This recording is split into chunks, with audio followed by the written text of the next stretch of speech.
Welcome to Bloody Violent History. My name is Tom Ashton, and this is the second part in our series on the IED. IED is the acronym for Improvised Explosive Device.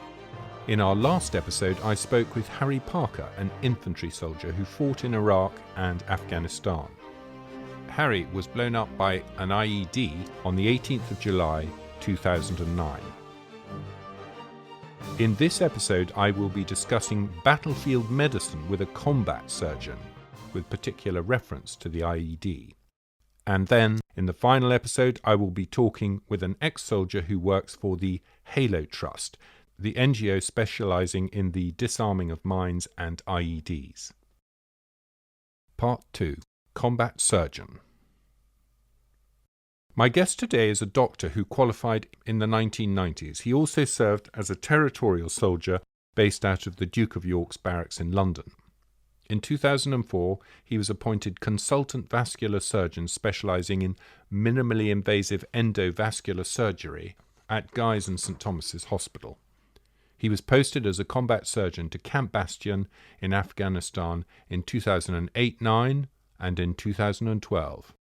He is now a partner in the Cambridge medical research company Cydar, which he founded with others in 2012. Tom Carrell, welcome to the podcast. Thank you. Good to be here. So the first thing perhaps is just a little bit of background from your childhood, family, growing up. So I grew up in New Zealand. We had a fairly strong kind of military tradition in the family. And I came over here actually as a late teenager. In fact, did a attachment out with Royal Green Jackets in Germany in 1986, I think it was. Vaguely toyed with the idea of joining then. I didn't. I went and followed the other family tradition, which was medicine, and qualified as a doctor in 91. And then missed a little bit of that whole life, and particularly the kind of field craft, that aspect of it. So I actually joined the TA in 1995 as a sideline from doing medicine and my surgical training. And that was in London, were you doing your training? I was in London, yeah. It turned up as the Duke of York's barracks. Oh, yes. Yes, in fact, our the soldier who's took part in this podcast, in the previous one, was Harry Parker. He was in the Rifles, so there's a nice little link there. They've obviously changed since you were out with the Green Jackets. They've all been amalgamated like all of us. Okay, so then you're in the TA, and you were also a doctor, mostly in London, doing your training. Before we go further into the sort of the combination of the two, I think it'd be a good thing to talk a little bit about the history of battlefield medicine. First of all, we might decide what it's called, because it seems to be called all sorts of things. What's the sort of general I think name? battlefield medicine is a good term. Right. Okay. So, tell us a little bit about the history of battlefield medicine, Tom. It's a huge subject. It goes back kind of to ancient Greek times and onwards. But essentially, the theme's actually quite consistent all the way through, which is that there's nothing quite like war to really move on medicine. A lot of the really big advances in medicine and in surgery in particular have been driven for these kind of quantum leaps that have happened. And it's drilled into you actually right the way through medical school and surgical training, a lot of the basic principles. And they go back to all sorts of things about the importance of stopping bleeding. There's a lot of these terms that are still used in surgery, débridement, and others which go back, I think, to medieval French war surgery. This importance of cleaning wounds, what used to be thought of as just cleaning the wound and leaving God to heal it, onto other things that, again, the kind of big French themes around the sorting of patients, the triage.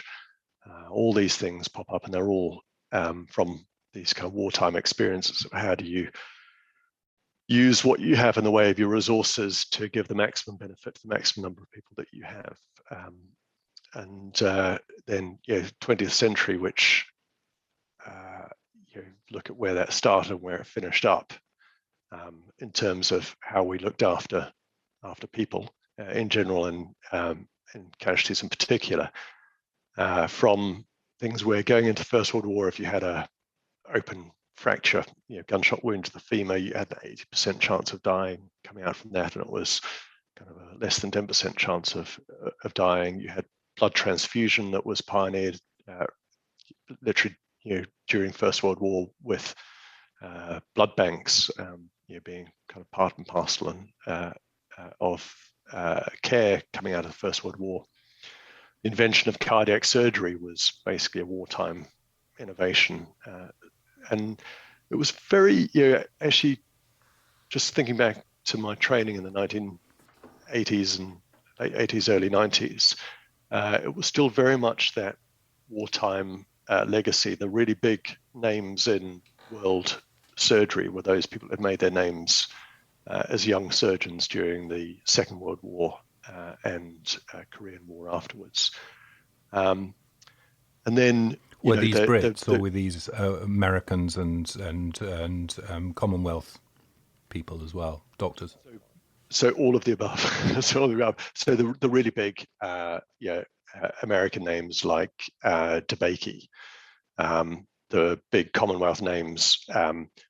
He was actually a more mature surgeon at the time during the Second World War, but Archibald McIndoe, who had basically founded the modern specialty of plastic surgery, and whose legacy at East Grinstead and then spreading around the world was hugely impactful. Was that the fighter pilots who got burnt? Was that the guinea pigs? It was the guinea pigs, but it was more than that. It was this approach to soft tissue injuries and the reconstructive surgery, the whole practice of it that was pioneered and then kind of blossomed from that out into a massive thing. And not just obviously wartime. That's probably the big resonant thing, is that you get these big advances, these big quantum leaps, and then a kind of filtering of those lessons from what happens in wartime out into civilian practice. And so from ancient times to the present day, I imagine if you received a wound on the battlefield a couple of thousand years ago, there's a good chance you're just going to die. So that in so much as there wouldn't be that many wounded ultimately to care for. Whereas nowadays, if you get them off the battlefield and look after them, just about everyone can survive. Is that a thing? In other words, did they not have a problem? Did they not have something to deal with that we do now? Yeah, so exactly. So broadly speaking, there are kind of three sort of modes of death after trauma. And there's the kind of immediate death, the sort of unsurvivable injuries, where even if that injury happened to you in the middle of an operating theatre, you couldn't be saved. And then there's the second mode of death, which are the people who die pretty quickly within an hour, maybe a couple of hours, and a big peak in the first half an hour after trauma. And that's a lot of that is people bleeding to death, so hemorrhage. And then you have the late deaths, which have been largely due to organ failure, to infection, and also kind of long-term unsurvivable brain injuries. So actually, that understanding of the patterns of threats to life after trauma, that's been a really big bit of driving the improvement in care and led to the dramatic changes in survival rates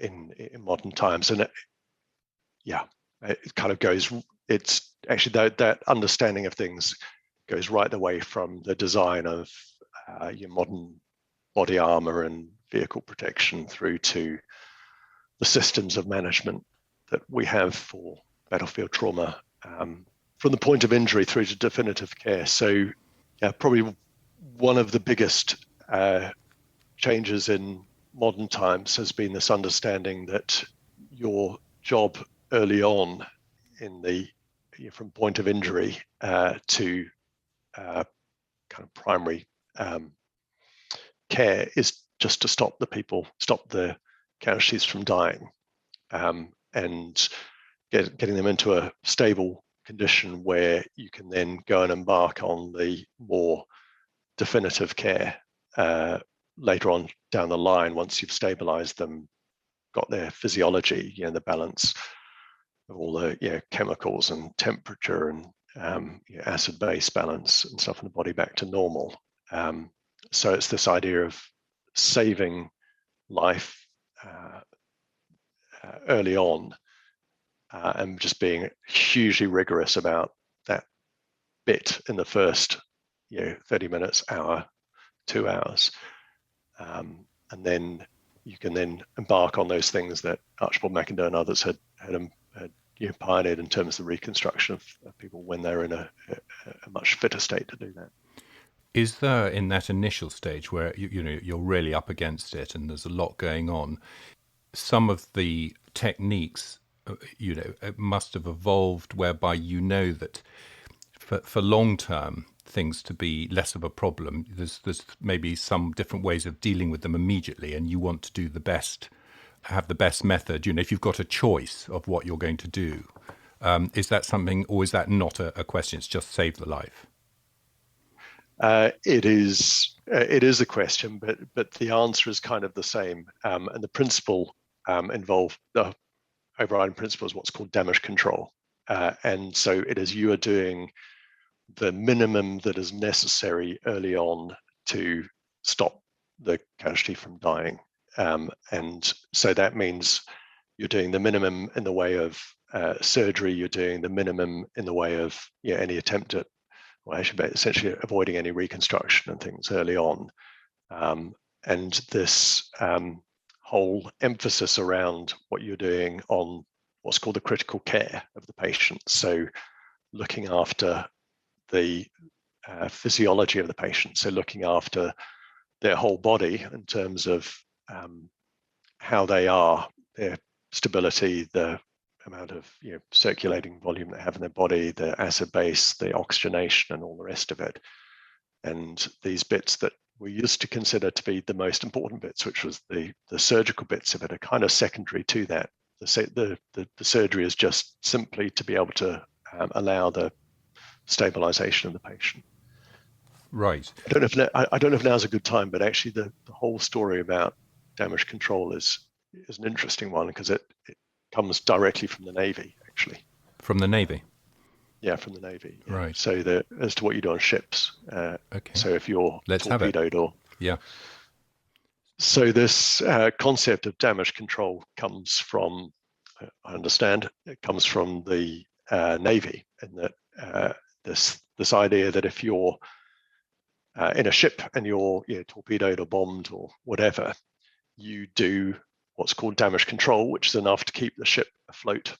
And so that involves hammering in wooden wedges and putting up things to stop the boat sinking, but you can carry on fighting in the meantime, and then you look to do the definitive repairs back in the safety of port and the rest for it. And it's that principle that was learnt, probably relearnt to some extent, but was absolutely embarked or absorbed right the way through the training, from the management of people from the moment they're injured through to what happens when they arrive in the state-of-the-art field hospitals at the moment. So everything around what happens to the casualty was geared to stabilizing things, just to stop the boat from sinking. Stop the boat from sinking. Yes, that's exactly it. And that sounds like that was developed in sort of Napoleonic times. Almost. Are you saying wooden wedges? I mean, was this later in the 20th century? Oh, so the wooden wedges is what you do on ships. Obviously. But this thought pattern was developed not just recently, but a couple of hundred years ago, or not? No, not so much. It was actually, there had been a drift in trauma care in the late 20th century to actually trying to do everything in one go. Probably late 20th century, the early part of the century, if you went to a hospital, a good quality Western hospital, and you had an injury, and a serious injury, is you would end up with definitive treatment of that injury first time round. This idea of get it right with what you do the first surgery. The big shift was actually that's not what it's about. It's about just getting the patient in a stable condition. So the kind of things that we would do was if somebody had gunshot wounds or fragmentation wounds to the bowel, we don't look to repair the bowel to restore the continuity of the bowel. We'd actually use these stapling devices just to staple off those areas of the bowel that were leaking, and then stabilize the patient, and then sometime when they're a better physiological state, bring them back, and then restore the continuity of the bowel, excise the bits that were non-viable.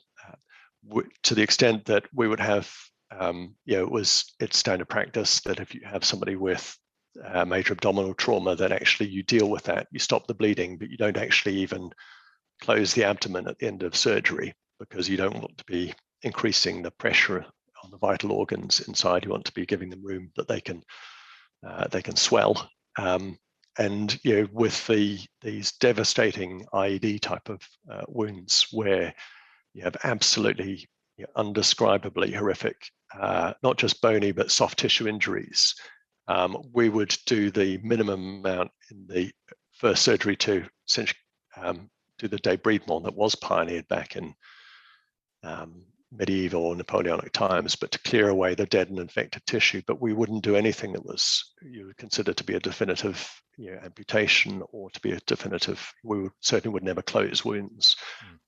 We would just do what was required to stabilize the patient and then bring them back to surgery the next day to then start the process for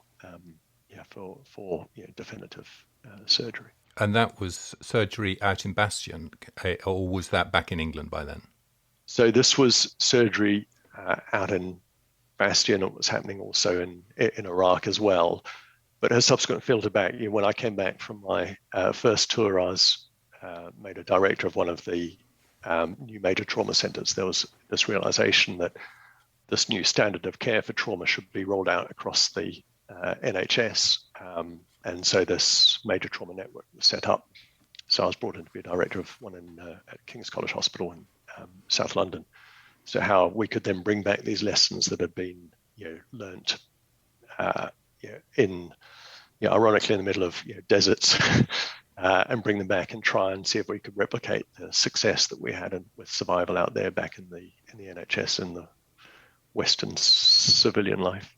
The NHS, for those of our listeners who aren't in Britain, is the health service in this country.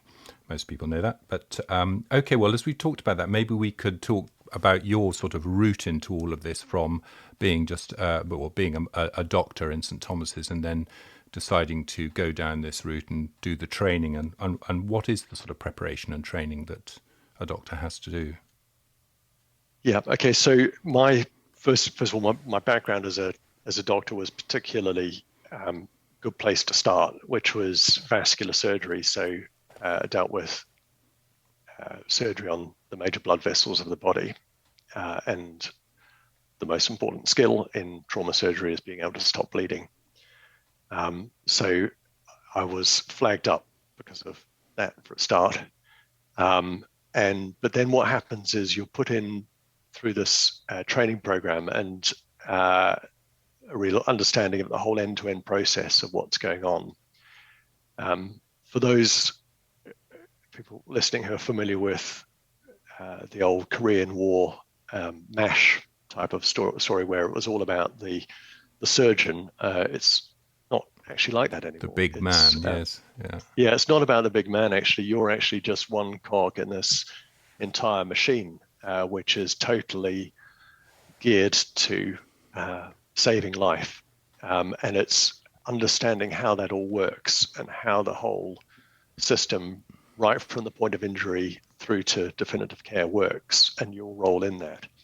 So the training that was involved was incredible. It was, there was mock-up of the entire field hospital. You got a call up from a buddy that was doing it in the army and said, "Come on, Tom, you should get involved in this. It's something you could really do." How did that work? the initial? It was slight. It was a little bit more official than that. So it was.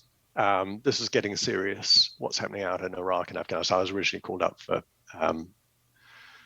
Iraq, but then switched to Afghanistan. So this is all hotting up. Were you called up? Sorry to interrupt, but were you called up because you were on the reserve in any fashion? Yeah, exactly. So I was called up because I was on reserve list, and it was you are being.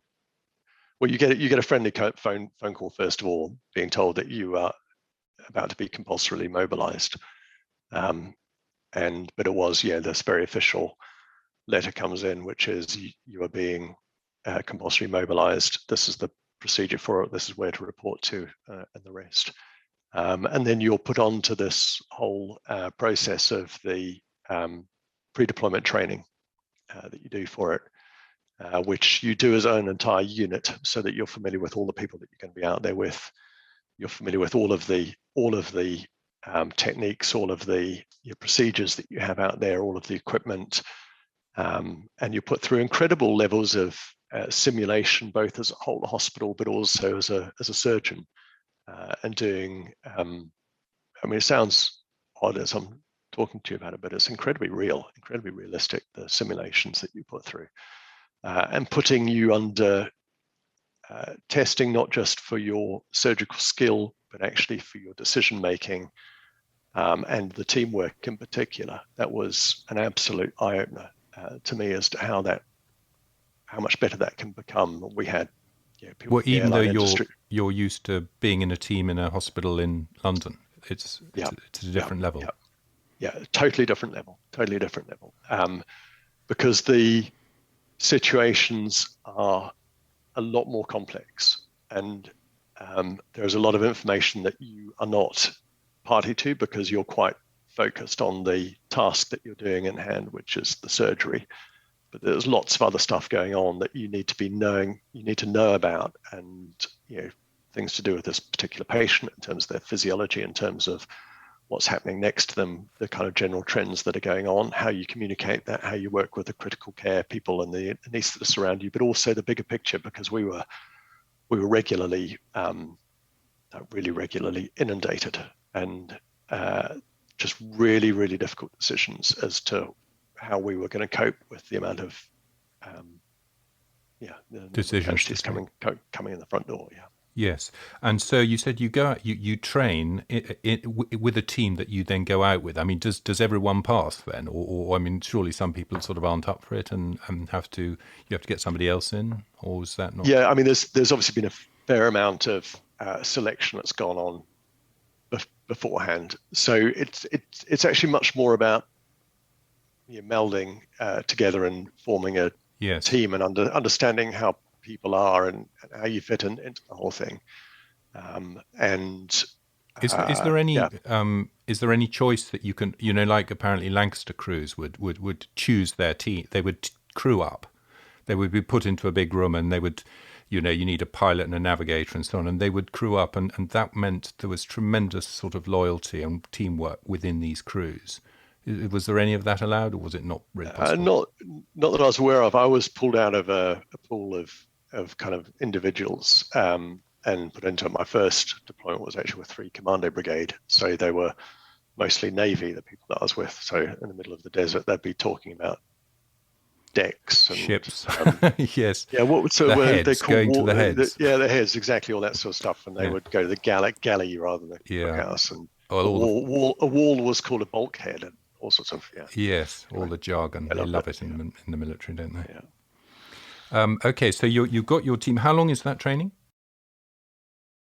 I think it started probably about 6 months before, and you do various kind of stints of it, a week at a time, doing various things. And then go back to your day job, would you, or not? And then go back to your day job, and then in the weeks before you actually deployed, there was a whole formal kind of mobilization process where you did a lot of the military skills and tests and training, firearms and so on.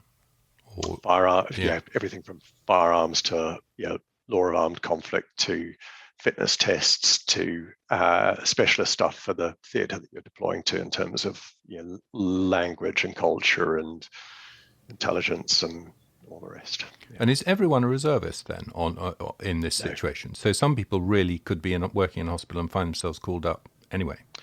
Yeah, and so on the medical side, the regulars work in National Health Service hospitals anyway. It's just that they are regular officers. So it's there wasn't a sort of a noticeable difference. I mean, obviously, when you get together, you talk about your different backgrounds and the rest, and there are some things that the regulars are far more up to speed with, and takes a longer run in for the reservists to do. But by the time you're out there and deployed, it felt very, very level across the piece, because you kind of understand and you're part in the whole machine and what everyone's doing, and it's that sort of how you've come to it is. I want to say there'd be lots of people there that I wouldn't even be aware of what whether they were a reservist or a regular kind of background. Yes. Well, I mean, that's quite encouraging, because there's always been this feeling that, I mean, as a nation, we have this navy and then we have a little army and so on. And it's only in really bad times that everyone has to sort of man up and get into uniform. And so the reservists are going back through history, it's always been a very important part of our armed forces. So it's good to hear that. So the training, and then you're deployed. You were deployed on Op Herrick 9 and 16, which is in Afghanistan, to Camp Bastion. Was that where you went? It was, yeah. And yeah, exactly. So in the middle of the desert at Hellmand. I was looking at a picture of it today. It really couldn't, I mean, it couldn't look more bleak. I mean, there's not a tree or anything inside. Was that why it was chosen? Yeah, basically. Yeah. It was a place that could be secured, and it was, yeah. Was there anything there before? Was it literally a piece of desert that they just marked out? Literally a piece of desert, and they dug boreholes to get water and put an airstrip and perimeter, and then the whole thing grew and grew and grew. And it was so, in fact, I think it was about a month before I arrived in 2008, they'd moved from the hospital being in tents into it being in a hard standing building. And then by the time I was back in 2012, it had multiplied in size and sophistication as well. So the whole thing was constantly, it was like a building site and just constant development. Yes, I suppose they had the space, so they could just keep adding things. And was it being built by the Americans mainly?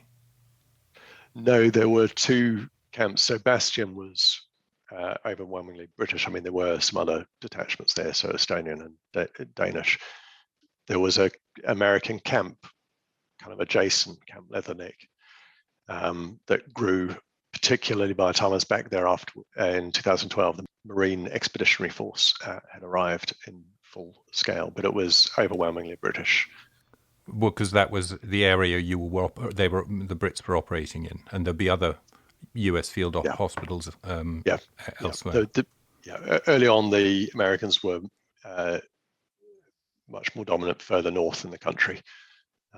So the British were there in Hellmand, and then it was a mixture of British and Americans in Kandahar.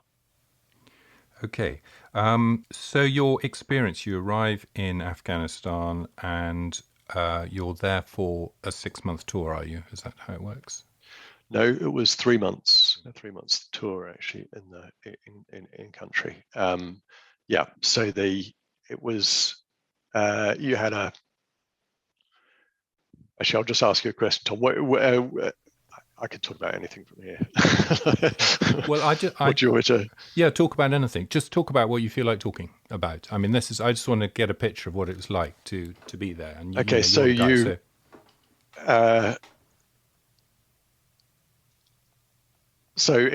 okay. Just give me a second. So it's an extraordinary experience. So you say goodbye to your family. You check in at RAF Brize Norton, you get on a flight,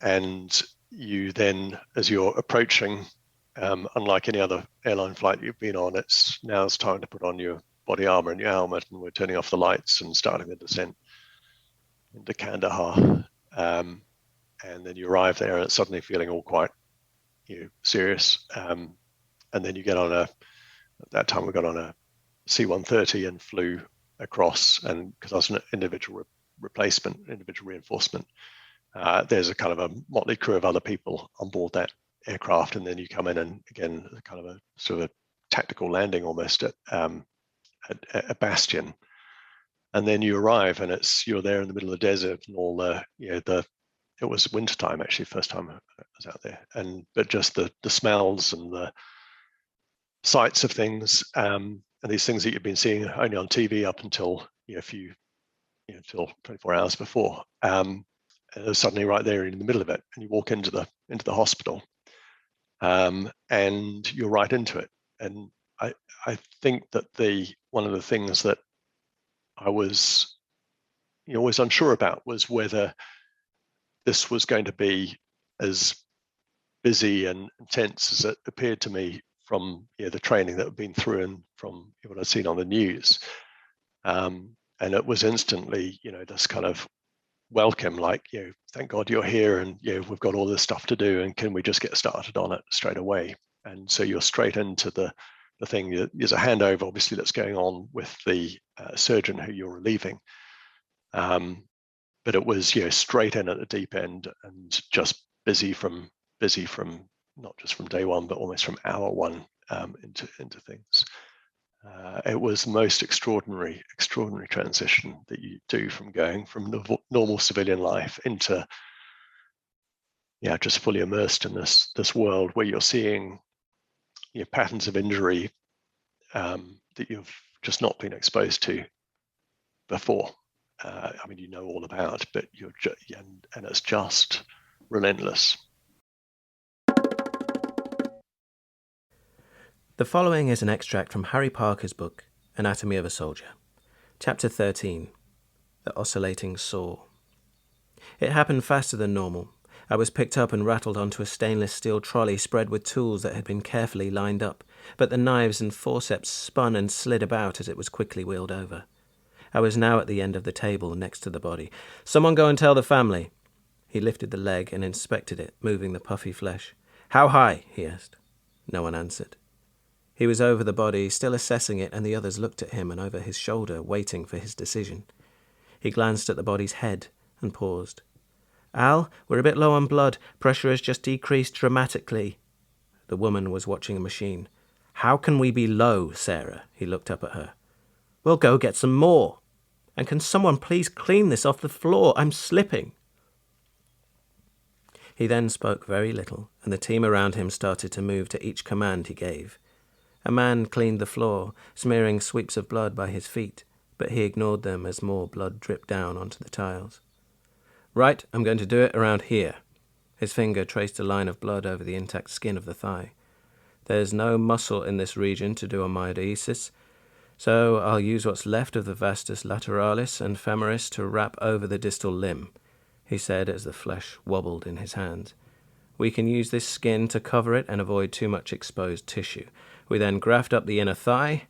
That should provide good function. Al, his levels are stable, but I advise we get a move on. Right, let's do it. Scalpel." He slashed decisively across the skin, smoothly splitting the flesh apart. The cuts of the scalpel went down through the subcutaneous tissue and fascia, deep into the flesh and through muscle and membrane that covered the bone. He slid the blade around and through dead and dying flesh. Blood paused after each cut before seeping out the ends of the vessels. He asked for the tourniquet to be tightened.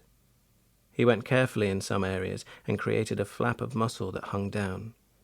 He dissected the sciatic nerve proximally. Sweat showed on the bridge of his nose. He used absorbent sutures and then repositioned the grey sheaths of nerves with prods of his finger. Then he told them he was now going to address the femoral vessels, and the woman helped him transect an artery and 2 veins. Dark red blood pulsed out and the tubes collapsed.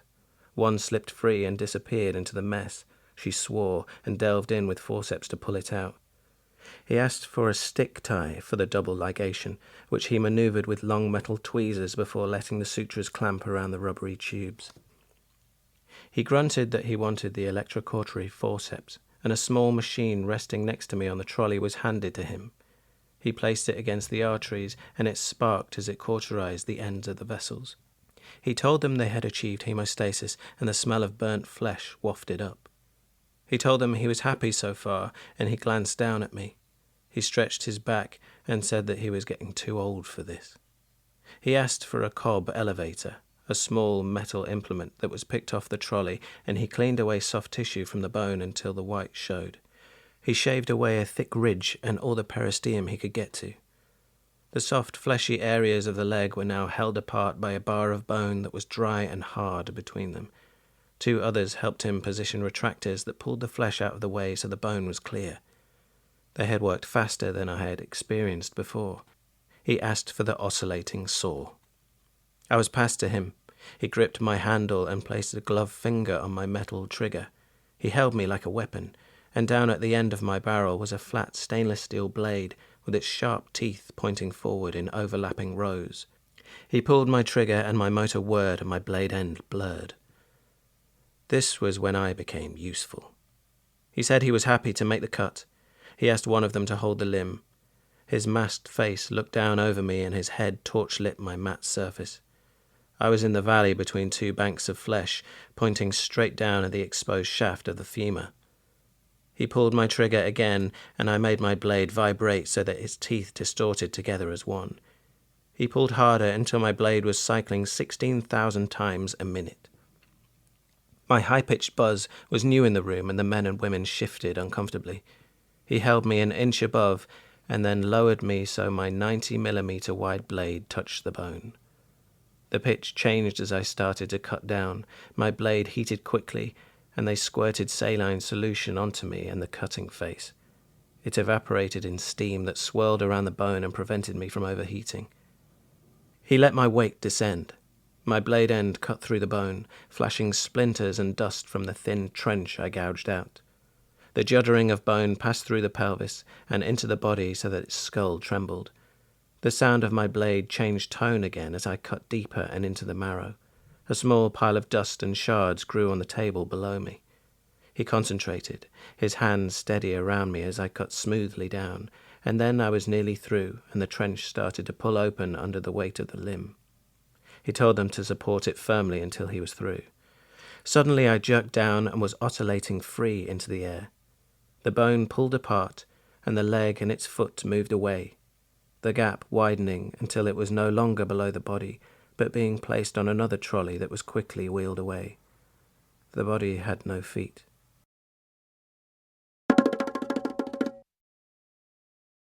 Can you describe the day in the life of a surgeon? Yeah, sure. So that stage we were still living in tents. So we had there was a tent, I suppose, I can remember, 8 of us in it. And so you get up in the morning, normal time, I think it's about, I think it was 7 o'clock. I can't remember. It was the time that we kind of breakfast and then reported to the hospital, I think 7:30 or so. And you just start doing your rounds, looking at the patients, the people who had been in overnight. You were immediately planning your surgery for the day. One of the things that you had, because of the damage control surgery, that when people first come in, you're only looking to stop them dying. You then have to bring them back 24 hours later, and then often at 24 or 48-hour intervals for repeat surgery to do a bit more. We had a large proportion of the patients were local nationals, so civilians, Afghan National Army, Afghan National Police, Taliban. And so you'd just be making this plan for what you're doing for the day, then kind of a regroup on that, cup of coffee, and then go in and start operating. And then generally speaking, I mean, it's funny just talking about it, but it was sort of predictable that around about 10 o'clock, the calls would start coming. And because you're part of the system, you'd be getting these things called 9-liners, which were the casualty reports coming in as to what to be expecting. So you're immediately now adjusting what you're doing and your plans for operating so that you're creating the capacity for when the casualties started arriving. And then you're going through the whole setup. The whole design of the place was incredibly well laid out, because it was literally a door between the operating room and the emergency department, which is the emergency room based. The resus bay was literally a door. So you step out that door and you're all set up as this team. And if you can think of like a Formula One kind of pit team, if you've ever seen that sort of layout, yes, that's how everyone stands around. That's how you're standing around. And then the MERT crew, so the crew on the medical emergency response team, basically they're the critical care pre-hospital experts who bring the casualty in. They will have embarked on all sorts of stuff already en route. Often the patient is being ventilated already, or certainly has a lot of the lines and dressings and all the rest in place. There is this handover that happens, the whole thing incredibly structured.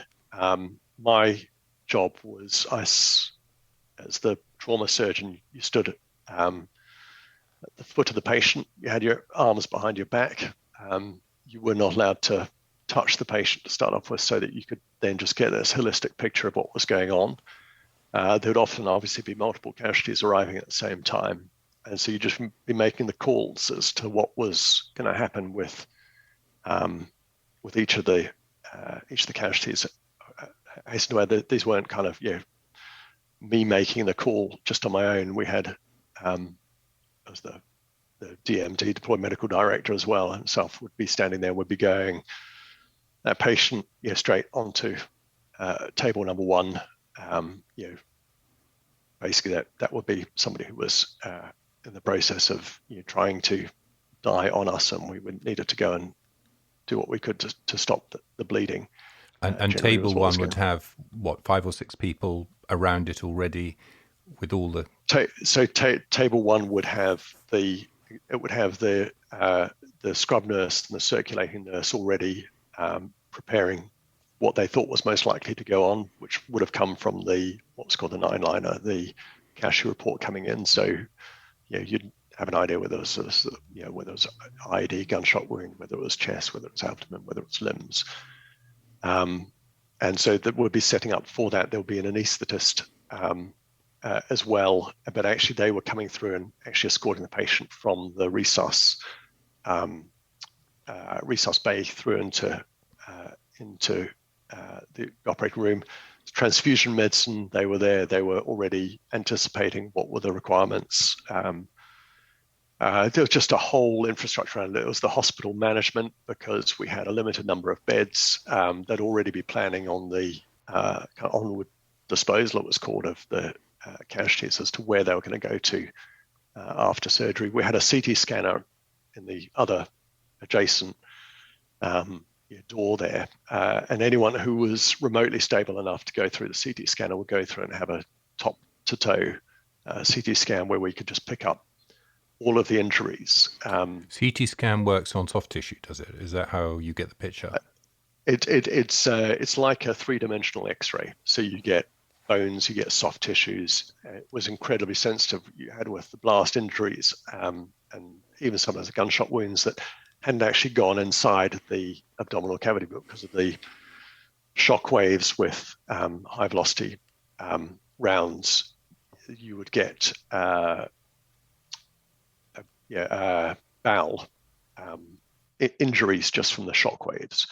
So that was incredibly good at detecting the small leaks of gas that you had from those injuries. So if something went past, that it would rupture the gut inside, would it? Is that what could happen?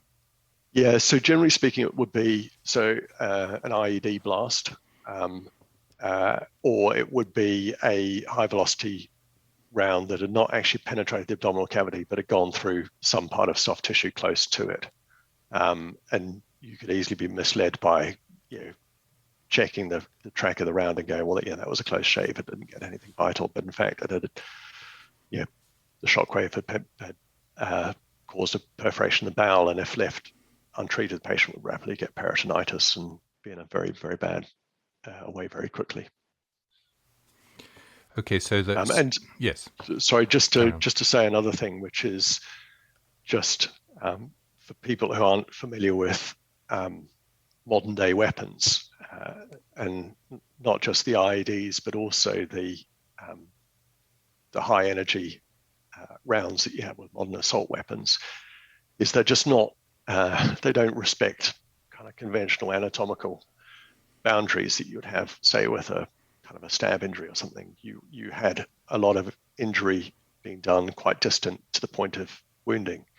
So the CT scanner was very good at picking that up, and you could be, somebody who had seemingly been shot in one place or had an injury in one place, you'd be picking up the sites of often life-threatening injury that was quite remote to that.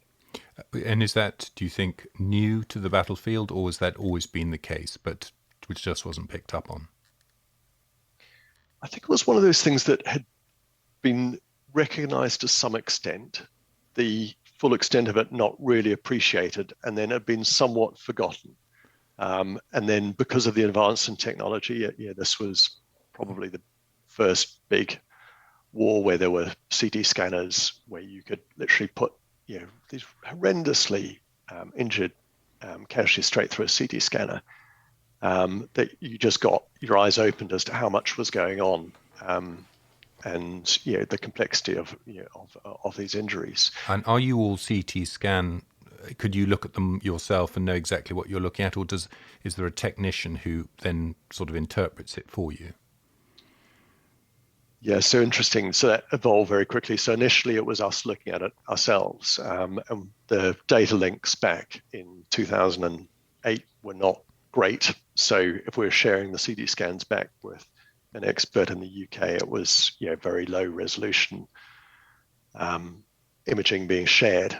So we were kind of reliant on our own expertise with it. On my second tour out, they'd realized the value of having a specialist. We had a radiologist out there who was just very good at reading these things. And although we could kind of spot most of the critical things early on, they would then kind of come through into the operating room and go, by the way, I've just had a look at this and spotted that. You might want to have a look at such and such. And invariably they were right. They'd be picking up things. And that must also have been something of take a little bit of the burden off your shoulders if you know that somebody else is looking at a more micro level while you're busy doing with other things.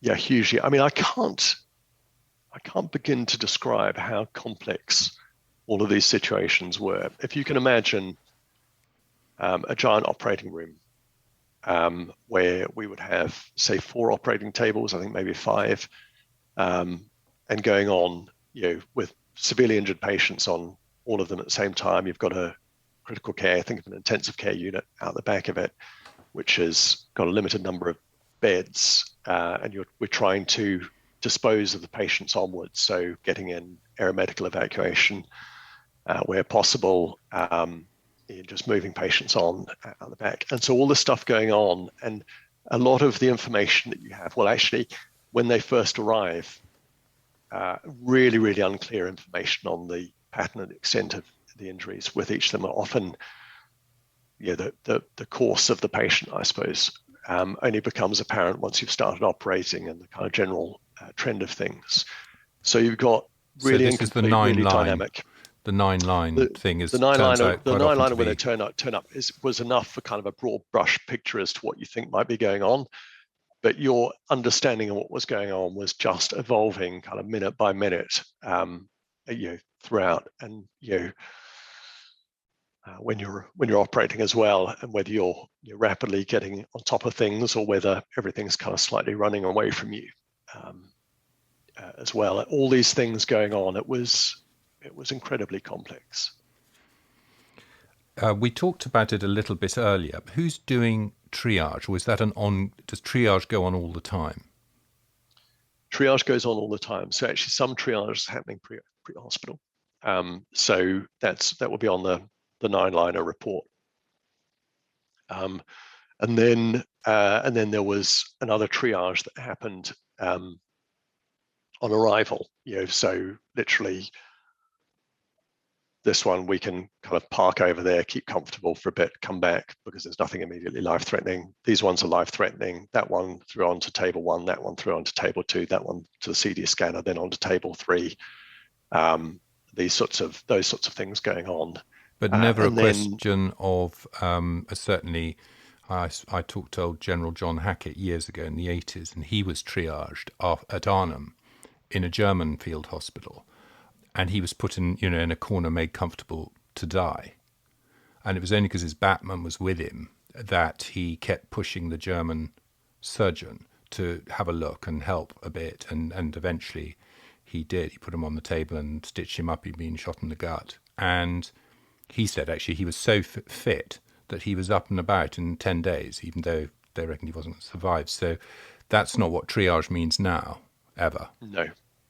I mean, I don't know about never. I mean, obviously there are some injuries that are unsurvivable, however you look at them.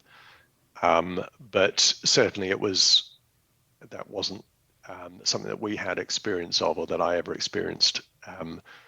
We had people coming in, in cardiac arrest, but because they'd been alive on the helicopter, then we would absolutely give all efforts that we could with it. And is triage that's 3, is it? Is there a 1, 2, 3? No, or it's not. It's French trier, which is to sort. Right. To sort okay. patients. So you're basically sorting them by categories. So it happens. So I'll give you examples. There were a number of mass casualty events on my various times out there. So they would be IEDs, often suicide IEDs, in crowded areas like a marketplace or those sorts of things. And the triage there would be done by the troops who are there first of all, and often a GDMO, so a junior doctor who was deployed out in one of the forward operating bases. And you do things like, they would do forms of triage, which is right, all the casualties I want to move over, to that, and you designate a spot. And what you're then doing is everyone who's able to walk is going over there. So you've started the sorting process. All those people who can walk, you've just demonstrated that they've got enough. Wounded. Mm. Yeah, exactly. They've got enough blood going around the body that the brain is there, they can hear what you're saying, understand what you're saying, and they can walk and move around. And then you look at the people who are left behind. You're then looking at those people who right, who here, you'd ask some general question like, call out if you're wounded. And so people who then call out and speak and all the rest, we now know they've got enough blood going to their brain that they can speak. We know that they're not fit enough to walk, so they're kind of in a middle category. It's the people who are then silent and not reacting that the people you then need to go over and have a look at, and then you need to pretty quickly sort those into the people who are dead already, and to those people who have got immediately life-threatening injuries that are something that you might be able to do things about. Yes, I seem to remember from my training, breathing, bleeding, breaks and burns, something like that. Was that the thing? So it moved on a bit, actually. I hope so. So I think you were saying you served in the 80s. I don't think you'd. All we had was a little bit of, from the Falklands. Everyone's very excited, mainly about yomping. That was the main thing they seemed to get from, and as I think I mentioned when we talked before, saline drips and yomping. That was what came from the Falklands. Yeah. So the Falklands was an kind of non-characteristic conflict. So for various reasons, I'm sure you're aware of historically, with the helicopters not being available at Atlantic Conveyor, and the rest is they didn't have rapid evacuation of the casualties. So there was a certain amount of triage that happened because they couldn't evacuate people quickly. So essentially, the people who made it to Ajax Bay were a fairly heavily pre-selected group as well. there was a lot of stuff that they were doing that was standard civilian practice, right up into the early 2000s of giving, as you say, saline, putting in drips early, giving colloid, which is another kind of form of fluid as well. But actually, the evidence came out that that was not a good thing to be doing. Right. And the temperature so, also affected things, didn't it? I think there was something about temperature that helps in some circumstances. Yeah, it's a really complex area. So there are some good things about low temperature, but there are some really bad things about low temperature. So we would talk about the triad of death, or the vortex of death, which is this spiral you can get into where your body temperature gets low, you have low circulating blood volume, and your blood is getting acid. When that happens, because all the enzymes in your body designed to work at 37 degrees at a pH of 7, as soon as you drift away from that, they stop working. So suddenly your blood clotting system isn't working properly. So suddenly you start bleeding more. So you start bleeding more, you lose your blood pressure, perfusion of the tissues, you get more acid building up. You're into this kind of spiral of things going down. So what we do now is a kind of a controlled hypotension, so that when people have got major bleeding and their blood pressure drops, as long as they've got enough blood pressure to keep their brain and vital organs alive, we're okay with that. And then we do the things that we need to do to stop the bleeding, to kind of put another kind of analogy is put the plug in the bath before you then turn on the taps. So the old days of just putting up the drip was kind of let's just turn on the taps and try and fill the bath back up. But until you've plugged it, yes, you're filling it up with water, not blood. You're to hide it. Exactly. So that was another big advance. This one was probably more a relearning of a lesson from the Second World War and from the Korean War, when blood used to be transfused as whole blood, which has all of the good things in it in terms of the clotting agents and the cells that help blood clotting as well. What had happened through civilian life is blood transfusion had become just about the red blood cells, about the oxygen carrying capacity of it. So again, there's a really big kind of rediscovery of this thing, that actually giving all the blood components, so the red blood cells, but also the plasma that has all of these clotting factors in it, and the platelets, which these cells help stop bleeding as well. So that was a really, really big lesson relearned and kind of moved on another. And do you think that lesson can be applied in the civilian world we live in now, around hospitals? That's a really good example of something that's come back from Iraq and Afghanistan and gone back into hospitals and really changed things as well. Yeah. So people on the scene in car accidents or whatever have a different kind of training now and know about. Yeah, so not so much on the scene. It would be when you first arrive in an emergency department. So it's at that point. It used to be done in a reactive way. You'd kind of wait until things were spiraling out of control in terms of bleeding before you'd be giving the plasma and the platelets and the rest with it. Whereas now it's moved to, we can see that this patient is bleeding so much that this is an imminent threat that's going to happen. Let's stop that before it gets worse. Okay, so this podcast is about the IED, the improvised explosive device. Are you able to give a description, perhaps, of the difference between a bullet wound and how an IED affects a human body? So it's a good question. Okay, give me a second. So an IED is absolutely brutal for weapon. So it's dominated by blast, and the way the majority of the IEDs in Afghanistan were people, soldiers on foot patrol. So their blast was in very close proximity, very often tripped by a pressure plate, using a hacksaw blade to make the electrical contact and go off. So immediate exposure to massively high explosive blast force coming up. And with that blast, there was everything that was in between the explosive and the surface that the soldier stood on. So all of the dirt, vegetation, all the bacteria, fungal spores, and all the rest of it that was in there was driven at incredibly high velocity up into the body.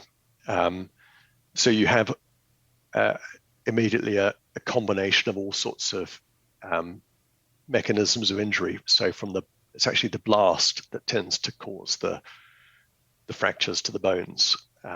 It's the shock wave of it. You then have the blast wave itself that is then stripping the soft tissues and at the same time driving in all of this debris into the soft tissues into these devitalized these soft tissues that have had the blood flow destroyed. So you immediately have just the worst possible situation that you can imagine for trying to do something. So whereas with a gunshot wound, so here we're talking about military gunshot wounds, which are high energy transfer ones. So you do have a round coming through that is really high velocity. You are getting shock waves coming through. They are devitalizing tissues around where they've been, but they're generally not bringing in huge amounts of external debris to them, and they're much more kind of along and around that particular path of the round of the bullet. Whereas the IED wounds were just far more indiscriminate, and I'm sure you know, but it was that'd be not just multi-limb, but also multi-body cavity, multi-body region as well, and just horrendous combinations of injuries. There's thank you for that, Tom. There's seemingly in different conflicts certain types of weapon which get a particular bad rep. And as a couple examples, in the First World War was the sawback bayonet. I don't know if you know about that, but apparently, basically, I'm sure you do, that the word was sent back to the Germans that if they were caught with those, that the Tommies or the Canadian troops would basically just kill them. There'd be no quarter. And in the Second World War, Jamie, my co-host, was telling me that the German shoe mine was a particularly hated weapon by the GIs and the Allied troops because of that thing of injuring a man to the extent that lots of other people had to deal with him. And he was left with a life-changing injury but wasn't killed. And white phosphorus was another example of that as well, of Second World War, but used by the Allies, the white phosphorus grenades and the rest. Yes, and it just that's one of the reasons why I think this IED. I mean, in Afghanistan, it was an asymmetrical war, wasn't it? And I remember when troops first went out there was quite successful Allied engagements with the enemy, where they basically had battles with against men with Kalashnikovs, and invariably the Afghanis got Al Qaeda or whoever it was got taken out, and it seemed rather successful, and they moved into IEDs, and it really did show how a small group of men could cause a huge amount of difficulty. So what is your view on it as a device for warfare? Is it possible to even have a view on something so horrendous? I don't think I can give any kind of form of dispassionate answer. It was beyond horrific. What you were seeing was, you were seeing people, soldiers who you might have seen in the cookhouse the day before. They're certainly coming in, dressed identically to the way you're dressed. They got up that morning the same way that you got up that morning, and the injuries, or the extent of the injuries with the IED, and just what they do to the body is, it's just, I can't even begin to put into words. I think you'd need somebody much better with words than I am to understand that. The horror, I suppose, the sort of the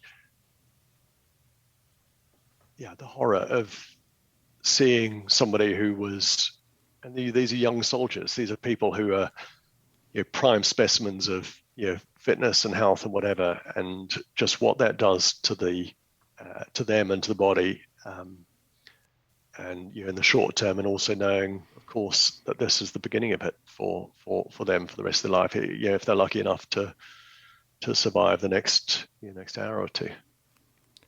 Yes.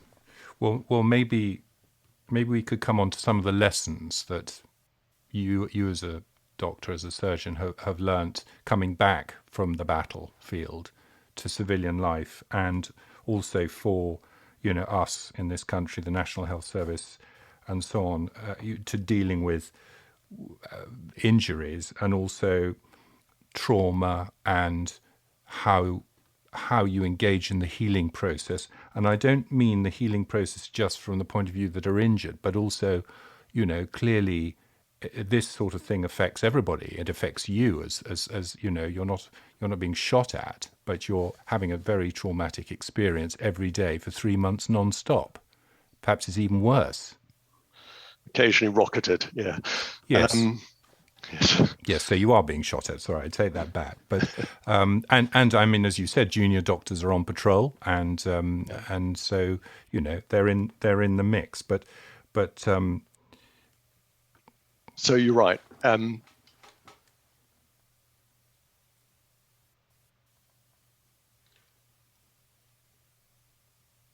So I think in all these things, you try to look for some positives from it all, and I do think that one of the few areas where we point to some positives that have come out from this is what it has done to improve trauma care in civilian life, and these fundamental organizational changes, and the kind of standardization of the approach to trauma and bringing that back. I think that kind of can't be underestimated. I don't think the UK would have a national trauma network as it has now if it hadn't been for those experiences. I think, and we maybe touched on this, but it did a lot of joint operating with the US surgeons in my second tour. And so there's been a huge amount of collaboration and sharing of lessons and ways that things can improve. So there's a very dynamic world around trauma care and how to improve outcomes for people in civilian life worldwide as a result. I think the bit that is there and will always be there is the lasting effects that this stuff has on all those people who are exposed to it. Of course, to the first and foremost to those people who were injured, to the families of those who were injured, the families of those who died. But I think everyone who was out there and everyone who was up close with it has been profoundly affected by it. Lots of stuff that I will just never talk about with anyone who wasn't out there, not for any reason other than I don't have the ability to be able to convey what it was like, and it feels almost kind of perverse to try and communicate that to people who you have no idea. Why would you it would seem sort of in some ways kind of cruel to try and talk about it, to try and convey it.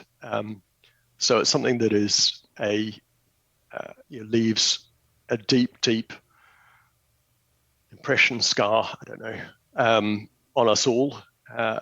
Those of us who were out there, when we get together, we talk about it. We talk about how it's affected us afterwards. And we do, we take those positives and the rest with it. But it was a profound experience that I would hope no one, it's a forlorn hope, but I would hope that no one in future has to go through. But yes, that is a forlorn hope. But you still, the people you're serving out there, you're in touch with each other, and there is sort of, so you have your group of old lags who can get together. Lags who get around. That's what my grandfather used to call his bomber pilots and his bomber crews, old lags. It's kind of a term of endearment, but no, there was I had a get together a few weekends ago, and I mean, a lot of the stuff is unspoken still, but you talk about a few things, and it's kind of with people who who could empathise because they know what you're talking about. This is probably I'll probably get into trouble with the surgical trade union if there's such a thing, but because surgeons are supposed to be completely, men of steel and not to have any sort of emotions and the rest with it. But I don't know a single person who went through it who hasn't been profoundly affected. Yes. Yeah. Well, I'm glad, hopefully, you can put a little bit of that right, because sometimes they're portrayed on TV as being these godlike figures who dispense their advice and skill on us mere mortals, and clearly that's a ridiculous idea. There's a girl actually in the pub just around the corner from me who has. I was talking to her last week about this series that I was doing, and turned out that she'd written her English dissertation on really the First World War, but I think she calls it the liminal barrier between the battlefield and the hospital ward. And I've actually read most of it. There's a lot of references to Sassoon and Owen and people, and the way that those young men were not really able to deal with their feelings until they sort of started writing, whether it's poems or and that it got to that point because they were almost shut up by what they'd seen. They couldn't express it.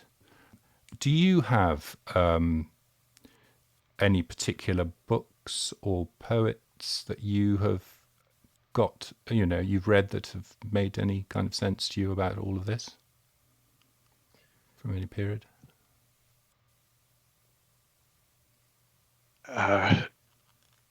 Sounds, probably it's poor reflection on me, but I try to avoid anything that's going to